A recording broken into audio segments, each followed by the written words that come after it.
ইউপিপির বিরুদ্ধে আদিবাসীরা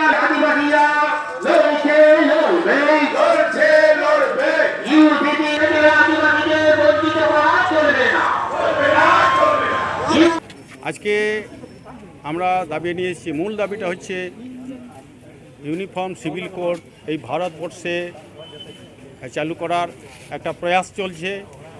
এই ইউনিফর্ম সিভিল কোড ভারতবর্ষে একটা আমরা কালা আইন বলে মনে করছি, কেননা এই এক দেশ এক জাতি এক ধর্ম, এই ভারতবর্ষের বৈচিত্র্যময় ভারতবর্ষে বিভিন্ন জাতির যেখানে বাস, বিভিন্ন ধর্মের যেখানে বাস, একই জাতি একই ধর্মের লোক থাকবে, একই আইন হবে। আমাদের এই আইন হলে ভারতবর্ষে যে সমস্ত আদিবাসীরা আছে, আমরা এই আদিবাসীরা আমাদের নিজস্ব কাস্টমারি ল আছে, সাংবিধানিক অধিকারে আমাদের 25, 25, 26, 27, 28 আমাদের ধর্মের অধিকার আছে, আমাদের পেশা আইন আছে, CNT SPT অ্যাক্ট আছে, পেশা আইন আছে, তারপরে আমাদের জল জঙ্গল জমিন অধিকার আছে। এই সমস্ত অধিকারগুলোই যদি একই নিয়ম হয় তাহলে আমার সমস্ত অধিকারগুলো আমাদের অধিকারগুলো খর্ব হবে, আমরা সমস্ত অধিকার থেকে বঞ্চিত হব। এই আশঙ্কা করে আজকে আমরা এখানে ডেপুটেশন দিচ্ছি। এছাড়াও এই ভারতবর্ষের বুকে যে আমাদের একজন রাজ্য আছে মণিপুর, এই মণিপুরে যে আমাদের আদিবাসী গোষ্ঠীগুলো আছে, এই আদিবাসী গোষ্ঠীগুলোর উপরে অত্যাচার আপনারাও দেখেছেন। ওই মণিপুরে আদিবাসী মহিলাদের উপরে উলঙ্গ করে সেখানে ঘোরানো হচ্ছে। আমাদের ভারতবর্ষের একটা লজ্জা। আমরা এর প্রতিবাদ, মা বোনীদের ইজ্জত আমাদের রক্ষা করার জন্যে আমরা আজকে প্রতিবাদ করছি। স্যার, ভারতবর্ষে যে সমস্ত মা বোনীদের উপরে অত্যাচার হচ্ছে, বিশেষ করে দলিত এবং আদিবাসীদের উপরে অত্যাচার হচ্ছে, এই আদিবাসীদের অত্যাচারের বিরুদ্ধে, আদিবাসী মহিলাদের অত্যাচারের বিরুদ্ধে, জল জঙ্গল জমিনের অধিকারের বিরুদ্ধে আমরা আজকে এই ডেপুটেশন জেলা শাসকের কাছে ডেপুটেশন দিচ্ছি। আমরা ধিক্কার জানাচ্ছি।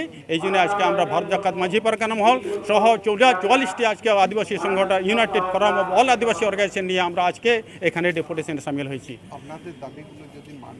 আমাদের দাবি যদি না মানা হয়, যতক্ষণ পর্যন্ত আমাদের দাবিগুলো মানা না হবে ততক্ষণ পর্যন্ত আমরা সারা ভারতবর্ষের সমস্ত আদিবাসী সংগঠন, সমস্ত জাতীয় আদিবাসী সংগঠনগুলো নিয়ে আমরা এই আইন যতক্ষণ যদি চালু হয়, আমরা আইন বাতিল না হওয়া পর্যন্ত আমরা লড়াই আন্দোলন চালিয়ে যাব।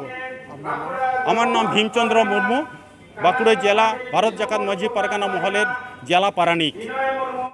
ইউনিফর্ম সিভিল কোড, যেটা অভিন্ন দেওয়ানি বিধি, এই যে আইন কেন্দ্রীয় সরকার করেছে বা এই প্রস্তাবিত আইনকে বাস্তবায়ন করার জন্য চেষ্টা করছে, এতে আমাদের আশঙ্কা আমাদের যে কাস্টমারি ল, আমাদের ট্রাইবেলদের যে সামাজিক কালচার নিয়ম নীতি যেগুলো আছে, তাছাড়া আমাদের যে CNT SPT অ্যাক্ট বা SC/ST প্রিভেনশন অ্যাট্রোসিটিজ অ্যাক্ট, যেগুলো আমাদের রক্ষা কবচ হিসাবে আমরা ভাবি, সেগুলোর উপরে কোপ পড়বে এই আশঙ্কায় আমরা আজকের যে UCC নিয়ে যে ডেপুটেশন দিচ্ছি তারই প্রতিবাদ স্বরূপ আমরা আজকের মিছিলটা অর্গানাইজ করেছি। তার ভিতরে দেখা যাচ্ছে আমাদের যে নারী নির্যাতন বিভিন্ন জায়গায়, এই রাজ্য সেখানে নারী নির্যাতন এবং ভিন্ন রাজ্য সেটাও আপনারা রেখেছেন। তার হ্যাঁ, এটা তো একটা অত্যন্ত লজ্জার। আজকের যে এই স্বাধীন ভারতবর্ষে এই ধরনের ঘটনা যে ঘটে, এটা আমরা কল্পনা ভাবতে পারিনি।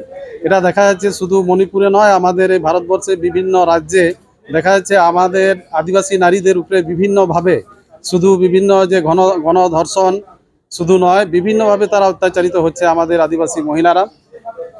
এবং দেখা যাচ্ছে আমাদের বিভিন্ন রাজ্য বাদ দিয়ে আমাদের পশ্চিম বাংলাতেও বিভিন্ন রাজ্যে আমাদের আদিবাসী মহিলাদের উপরে বিভিন্নভাবে শারীরিক নির্যাতন বা বিভিন্নভাবে তাদের উপরে অত্যাচার চালানো হচ্ছে।